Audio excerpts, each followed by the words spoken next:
Oh, we're on. Hey, hi there, and welcome to another episode of Sit and Spin with me, your host, Joe. Pardon my chugging from the mint and honey sweet leaf tea. Got a sore throat today. It's the only thing that's kind of making it feel better. So I'm going to try to get through this episode as best I can, because today we have a band that is well worth your attention, and that would be Pugwash and their new release, A Rose in a Garden of Weeds, a preamble through the history of Pugwash, brought to us once again by the fine folks at Omnivore Records. Yes, I pimp their wares all the time. No, they don't pay me for it. It would be awesome if they did, but, you know, it's great music like this that is my reward. And you know what? It's because Omnivore has such great taste to put out great bands like Pugwash here in the States. Pugwash, of course, is not named after a small dog washing service. They're actually named after something very different, but we're not going to get into that. They are an Irish band whose style can best be associated with the terms power pop, psychedelic, or chamber pop, which basically means that while they rock out, they have incredibly catchy tunes with clever lyrics and lush symphonic instruments and sounds. Think bands like ELO, XTC, The Kinks, The Beatles, and on the American side of the pond, the Beach Boys, more modern bands like Jellyfish, whose Jason Faulkner plays all over this record, or Blue, and maybe even just a smidge back. I can hear that in there, but I'm sure they have the same influences. Pugwash is the brainchild of this fine man right here, Thomas Walsh, who is the main songwriter, the singer, and just the genes behind the band. He also plays guitar and keyboards. The rest of the band is rounded out by Tosh Flood, Sean McGee, and Joe Fitzgerald.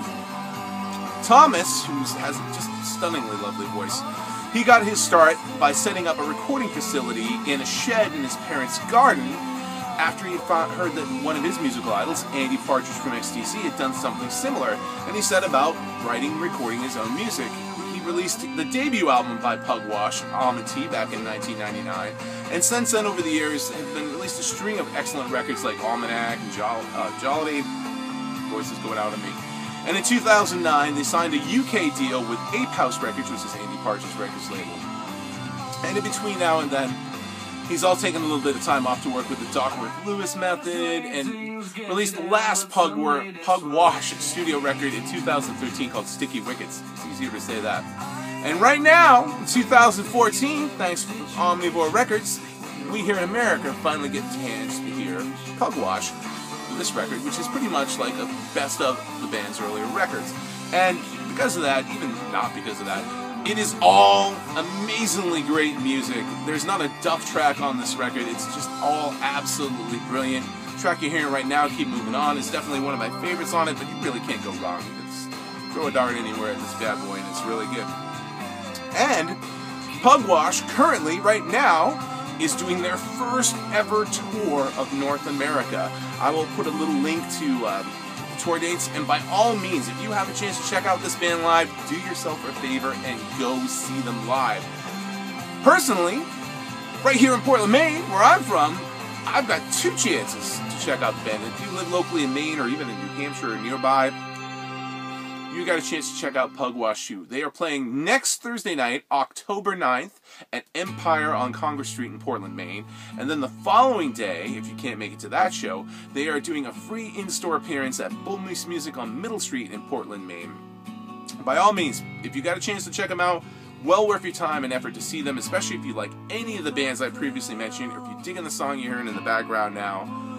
You would not go wrong to pick up Pugwash's new effort, A Rose in the Garden of Weeds, a preamble through the history of Pugwash.